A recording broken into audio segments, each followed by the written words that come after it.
अस्सलाम वालेकुम दोस्तों, केड़ा हाल है नवां जा।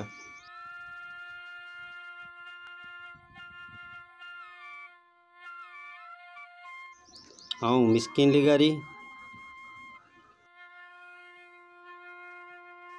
ही सब मंज़र असां वटि ॿोॾ अचण खां फ़क़ति हिकिड़ो ॾींहुं अवल जा आहिनि।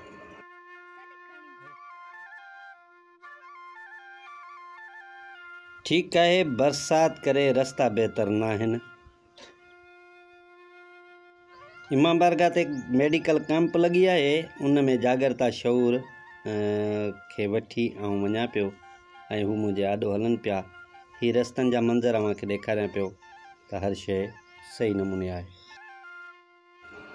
असां ॿोॾ अचण खां अवल बंदि ॾियण जी तयारी करियूं पिया।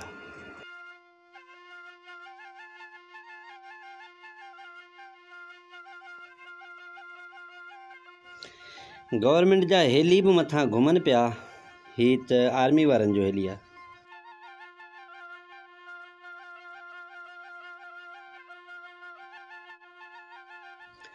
ॿोॾ तमामु वेझो अची पहुती आहे।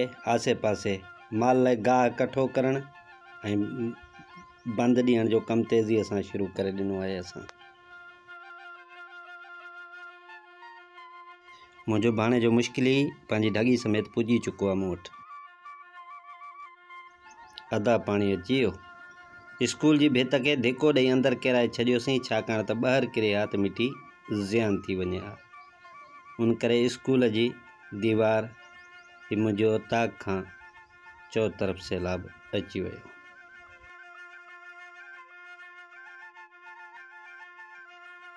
बंभोरियूं आहिनि, जाम आहिनि।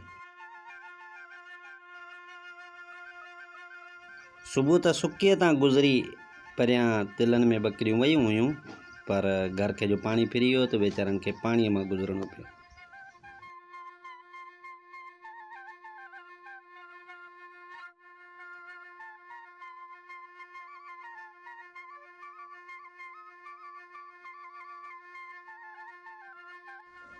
ही पाणी असांखे कुझु कलाकनि में ई फिरियो आहे।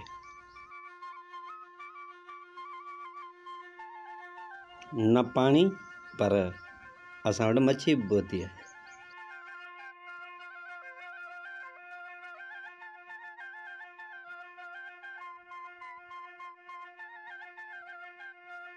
पाणी घरनि जे थलनि ते चढ़ण जो ज़ोर ॾिए पियो, पर असां बि कमु तेज़ीअ सां कयूं पिया ऐं बंदि ॾियूं पिया, मिटी आॾो रखंदा वञूं था।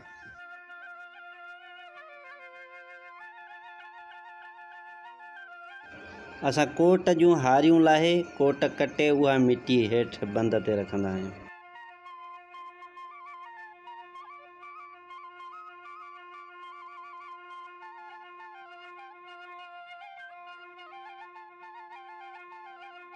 मूं स्कूल जूं कुर्सियूं मथाईअ ते रखियूं हुयूं, पर शायदि पाणी हेठि अची वेंदियूं।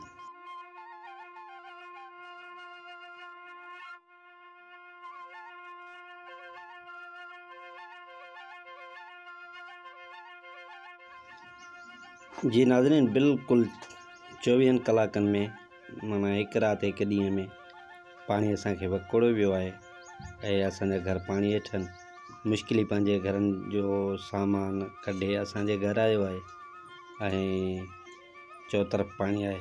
असां हींअर पाणी में गुज़ारूं पिया।